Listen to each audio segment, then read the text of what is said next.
guess it's not weird. If you really don't want to get married, you don't have to. Sure. And yeah. but I was thinking, you were saying what's a secular reason to get married? It's just because mostly if you want to have kids, I would think. If you don't plan on ever having kids and Wait, okay, and you're secular, sure, there's no point to get married. But let's say I want to have 7 sons.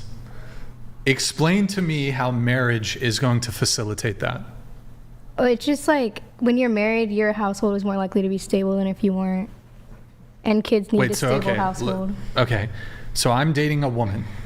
We love each other, etc. What changes before marriage? What's the difference? What actually changes? How does it become more stable? Because you're committed to each other. What do you mean? She can go legally. step into an attorney's office the day after. Legally. So what changed is that there's now force. Well, because if you're secular and you're not getting married religiously or legally, how are you married? Okay, we're not talking about that. Hang on. He's asking this question. That makes it different? Yeah. Here's the question he's asking. He's saying they love each other, they adore each other, they want to be with each other forever and ever and ever and ever again. What changes the day after they sign a marriage contract that suddenly makes them more stable? Well, it's a label.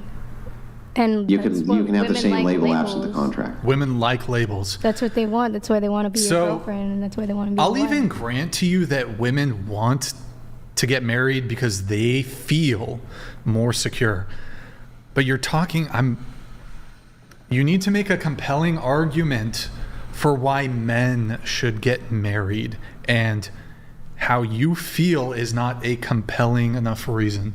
Did you want a secular point of view of that?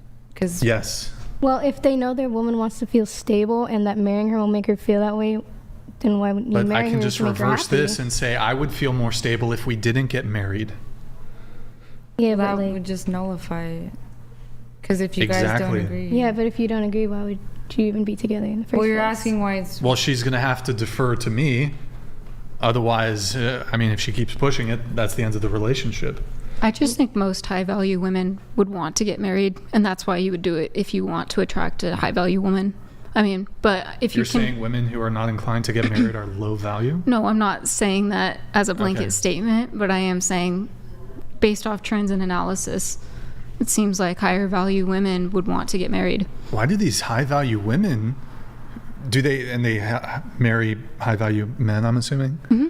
They seem to overwhelmingly end their commitments and relationships by getting divorced.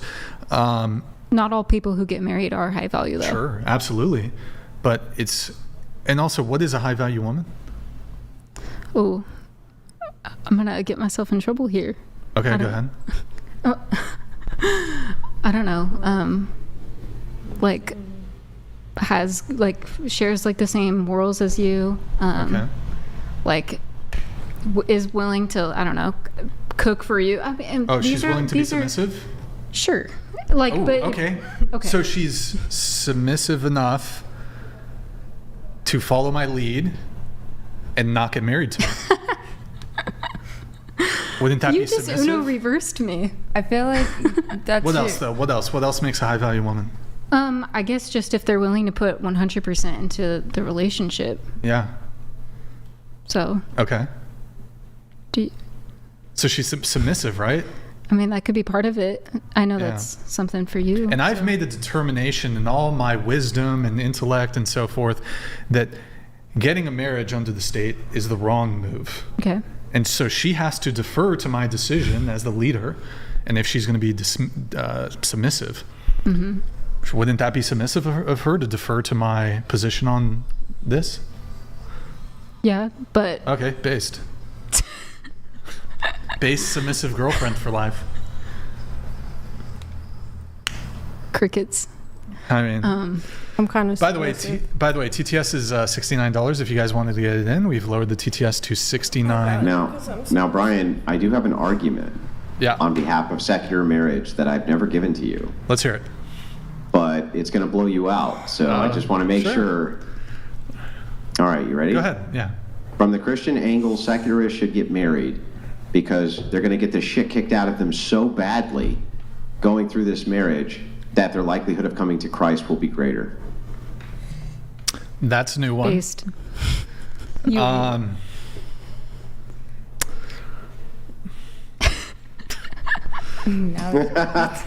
Sure, I guess. I don't know if That's why they ought to get married, and divorced, because they're going to get the shit kicked out of them so badly that their chances of coming to Christ are going to be much greater. That might be my way back. You never know. It's an interesting one. Couldn't she be submissive I'll and just like I'll accept the argument. I don't really have a rebuttal or anything. It's an interesting one. What's up? I was just gonna say, couldn't she be like submissive in every category except for be like, okay, but Brian, if I'm gonna be submissive, you have to marry me. That's her like one caveat. It's not submissive to demanding, so. Vector donated $70. Thank you, Vector. This is now the 208th attempt at Brian trying to find a woman to date, Oh, wow. disguised as a podcast about dating. It looks to me like he is still unsuccessful. Poor Brian.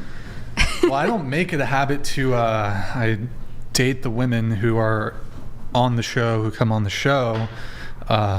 So this is not a podcast where I'm trying to date the panelists, but Vector, I appreciate it. Thank you.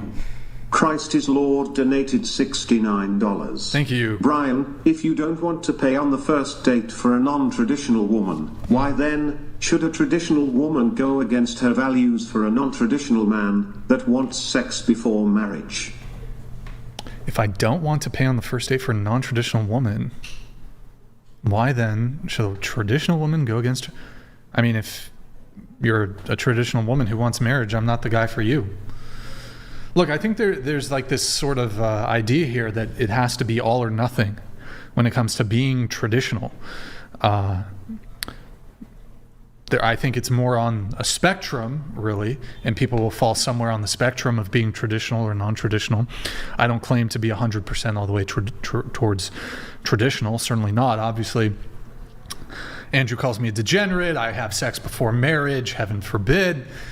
Let's see, what else? Look, you're a good friend. I don't want to get married. Okay, but that shit's fucking degenerate, bro. It's degenerate. Yeah, you say I'm a coomer, bro. You say I'm a coomer because I have, I have long-term monogamous relationships, and I have sex with them. Where do you find your definition for traditional from? Well, I don't know if I even... Well, because you say it falls on a spectrum, Sure. so where do you get your traditional from? Where do I get traditional from? Yeah, what do you use Well, I mean, like somebody who falls in line into, the sort of traditional expectations that align with people's respective sex. So for males, you're going to be more masculine. You're going to be a provider, protector. How did you learn that? How did you learn what were the respective traditional roles? How did I? Is it just because that's what you Society? like? Okay, but Society? that's where our belief comes in. It's God gave us those respective roles. It's a hierarchy created by God. Well, just assume you're talking to somebody who's you're- secular. I can just reject your position outright. Well, you still can't answer. You say society. Okay, where'd society get it from? Well, I mean, we can even look to societies that are perhaps were more atheist in their conduct, or even societies that predate. There's all kinds of, the Greeks and the Romans, they had their religions and whatnot. But, there's a component of, I think, tradition that would supersede religion. Usually, those that fall outside of what we call tradition have immoral practice. Well, hold on. But while I would say that people who are religious tend to lean more traditional, I'm failing to, I guess, follow the argument here. Well, you said traditional is a. So traditional comes from religion. Yes. Because any society outside of a biblical traditional standard has immoral practice, and they usually have a lot of crazy ways of it. Sure, it could be. But I mean, like, would you agree that there are atheist men who are more traditional than Christian men? Well, my whole point is, where did you get your definition of traditional? Merriam-Webster? Right. But the root of But how it about you all- answer my question first before you ask me a question? So are there some atheist men who are more traditional than Christian men?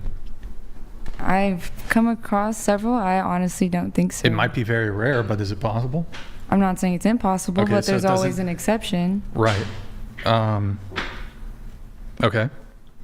Well, I'm just wondering, because you said you lean more traditional, but then you said it's on a spectrum. So I said, okay, if you're secular and your traditional aligns with the views of biblical traditional roles, then your secular argument. Wait, could you not be an atheist and like also look at the traditional gender dynamics and even as an atheist come to the conclusion that this is a better way of maneuvering through a relationship and through the world than like other kinds of gender relationship dynamics? Well, the establishment of those roles came from. Perhaps the genesis of it stems from religion, although you could even make an argument that there's a biological and evolutionary basis that has nothing to do with religion.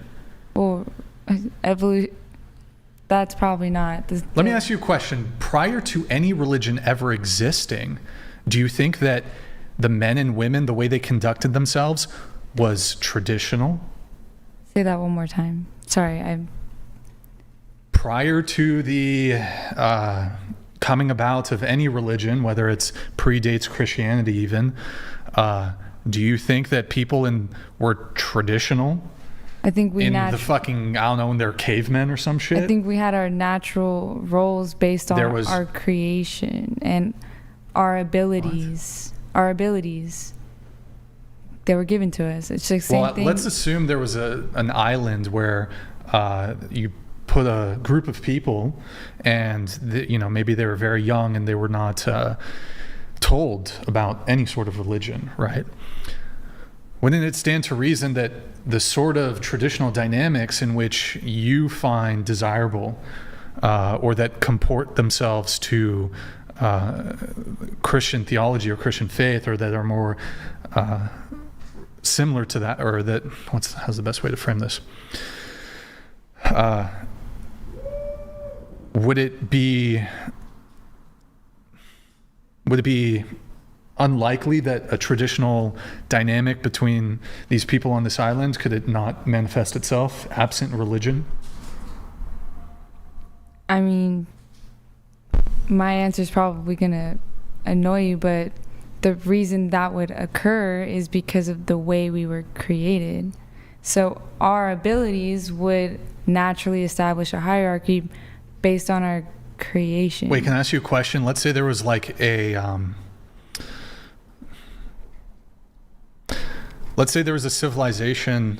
Are you familiar with the Sentinelese?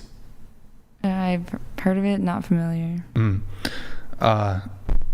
They're this, I think, the most uncontacted tribe. It's a territory of India. It's, I don't know the exact precise location, but it's called the North Sentinelese Island. They're uncontacted. They're not familiar with Christianity at all, as far as I know. I mean, they probably have some degree of traditional gender dynamics in their uncontacted society. Okay. Okay, so what does Christianity have to do with them and their traditional, the way they perhaps more traditionally conduct themselves? Well, with or without someone believing in it, it doesn't negate the fact of we have our respective roles based on who created us and how we were created. That's why men are typically a more dominant role, because they were created in God's image. So that's why they're stronger, smarter, leaders, and that's why you have women go down the next chain. They were created in the likeness of man, but they're lesser. So that's why we're weaker, but we have other strengths meant to nurture. Then you go down the chain, you have children. So based Women are on not not even from the Christian paradigm. Women are not lesser. Well, lesser in the sense of, when I say lesser, I mean the argument that people make, like they're physically weaker. Tajillo donated $69. What's another name for coming inside a woman? Loading the dishwasher. Nice. That was Yeah, that was children. great. Well, by that argument, then you would be saying that children are lesser. So perhaps that's just not the verbiage that you wanted to use, right? Or perhaps just not the word you wanted to use. Ontologically, women and children are every bit as valuable as men are. Right? They have the same value as men. There's a hierarchy of order. I think that's what you're alluding to, right? Yeah. Yeah. Okay. Okay. I mean, shit, I get called a misogynist all the time. Even I don't think women have a lesser value than men. Right? I just think that there's a hierarchy. Christ is Lord donated $69. Andrew, regarding the paradox. If a woman has been redeemed, what argument justifies her to continue engaging in depraved and sinful acts against God? Because her man says it's not fair. Nothing. But that actually moves into the paradox. So the great paradox is from the perspective of the secularists. Think about it from both angles. You're only thinking about it from your angle. From your angle, you say, but she's reformed, she's come to Christ, and she doesn't want to do that type of behavior anymore. That's totally valid. Brian would agree that that's completely valid. But he also would say, it's really funny, though, that you came to Christ before you were dating me, and all these other men were able to get between those legs within the first 3 dates, and I have to wait for 6 months.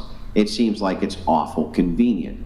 So while it's true that inside of a vacuum we can say, yes, that's what we want women to do, and I agree with that 100%, you're not going to be able to displace the argument from Brian that isn't that awful convenient that you do it just before you start dating me, right? So I suppose in every woman who reforms, there has to be the first one.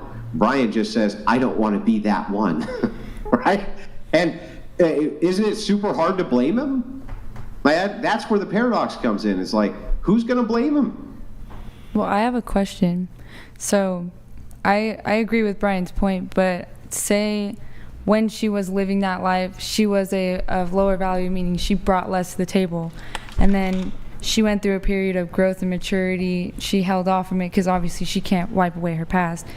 And then decides, she's going to approach relationships differently while also trying to bring more to the table. What would you say? This is an argument which is now being had in almost every major metropolitan Protestant church, Orthodox and Catholic church across the country, just in very hushed whispers. There is a slew now of women because so many have been some form of sex worker at this point. The number is staggering, who later regret this decision and move over into Christianity. But the Christian men's perspective on this is that I still do not want to date her because she was a sex worker, right? And so the women complain, but wait, I was forgiven for my sins, which is true. You were forgiven. Christ forgives, and forevermore may you find all of the joy in life that you deserve. But that does not entitle you to a husband who does not prefer to have a sex worker, nor a woman with a high body count. And so what happens is women go to the church for a shield, but for the wrong shield. They're supposed to go to the church for a shield of faith so that they can enter into the kingdom of heaven and repent humbly of their sin. They're not supposed to go to church to get a shield from criticism for being whores. That is not what that is there for. And so this debate rages where the feminists have infiltrated the church and stated, no, these women deserve the kind of husband because they have reformed that they want. But that is simply not the case. Jesus, you get the salvation for the sin that you've done when you humbly go to the church and request forgiveness. Does not entitle you to a husband who is going to look past the demons of your past. He doesn't have to deal with that. And if I want to add to what Andrew's saying, so like former OnlyFans girls, sex workers, high body count, promiscuous women, they can be saved by Christ, but Christian men do not need to then disregard their baggage and marry them. And I think that these are completely compatible. Well, I guess I was talking about, aside from the baggage, her morally and value-wise increasing, like I said, bringing more to the table. Like, okay, Which is everything you want in a woman. I feel like Andrew's answered this before, but everything you want in a woman, but she was misled in her younger years and made.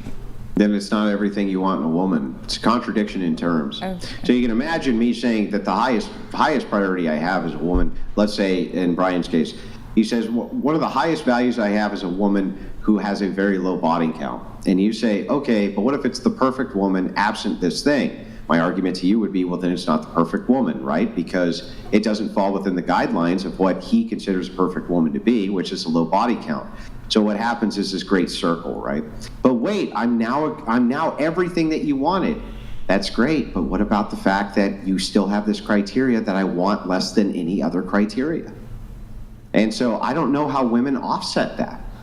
I just want to let you know, men are completely revolted by women with high body counts. It's ingrained, and here's why it's ingrained. It's ingrained because men only recently could be assured of paternity.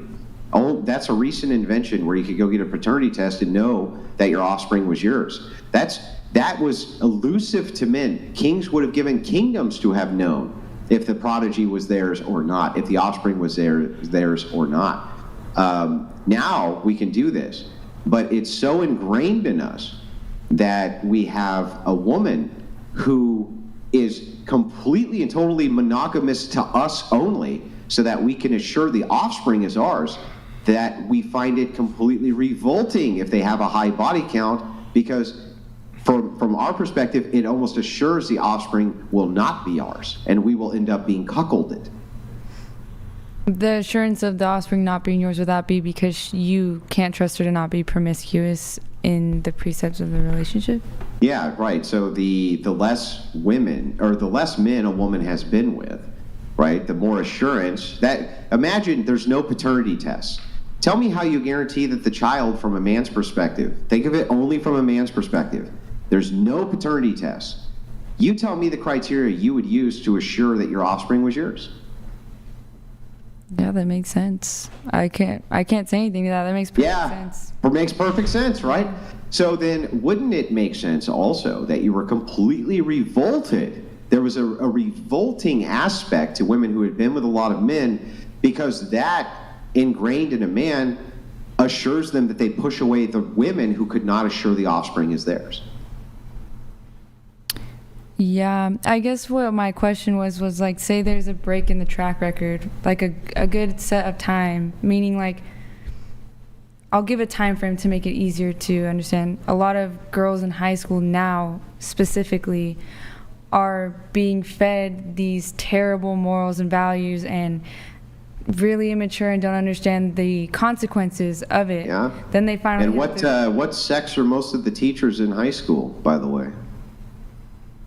Female and male. So who's teaching all these women to be sluts, I wonder? Well, okay, that I completely agree with. Trust me, we could agree on that. But I guess my point would be, she had no guidance and was led by the world, found Christ and was saved from those ideas, but because beforehand, I guess, so this would be outside of sex work, I guess you could say. This would be immature promiscuity, but Sure. then decided to go the right way and showed a track record of, let's say, celibacy, then would that still fall under the point that you made? Because you're talking about... Yes, it falls under the same point. I'll explain how very quickly. Okay. Right. It really doesn't. Christ will save your soul. Okay? And Christ will bring you joy, and there really is no pathway, as far as I'm concerned, in life other than Jesus Christ. He is the Lord and Savior of all things. It's not going to ever negate the fact that a man is going to be disgusted by the fact he fucked 50 dudes. And you can say, well, wait, but I only did that 10 years ago because I was misled. That sucks. I'm sorry that you were misled, and I'm sorry that you fucked, well, not you, right? I'm just saying the hypothetical woman we're talking about. Yeah. I would say, I'm sorry that you fucked 50 guys because you were misled. But how does that entitle you to me? I guess you guys are thinking really high numbers. I guess in my mind, I'm not thinking that high because in my Well, mind. whatever it is, let's say it's 10. Let's say it's 5 and 5 is too many. Let's say it's 1 and 1 is too many.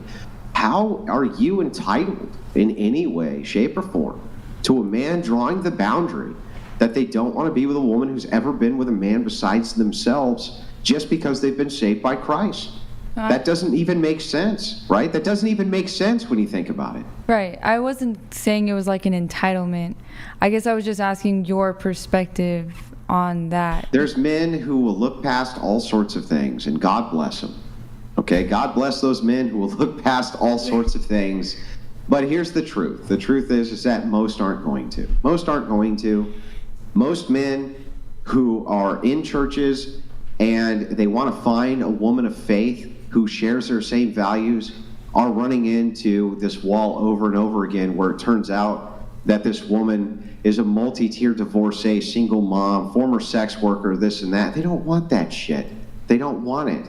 And the thing is that they rage. They literally are pounding on the glass every day. They're like, you guys got to stop this. Think about your future. You know what women say? Oh, it's fine. I'll be rich. It's fine. I'll be rich. You know how much money I make on OnlyFans? I'll be rich.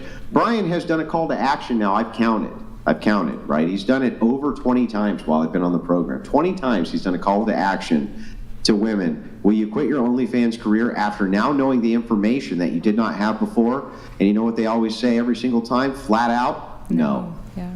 So they don't care. And if they don't care about their own future, then why should I care about them being damned by it? They damn themselves.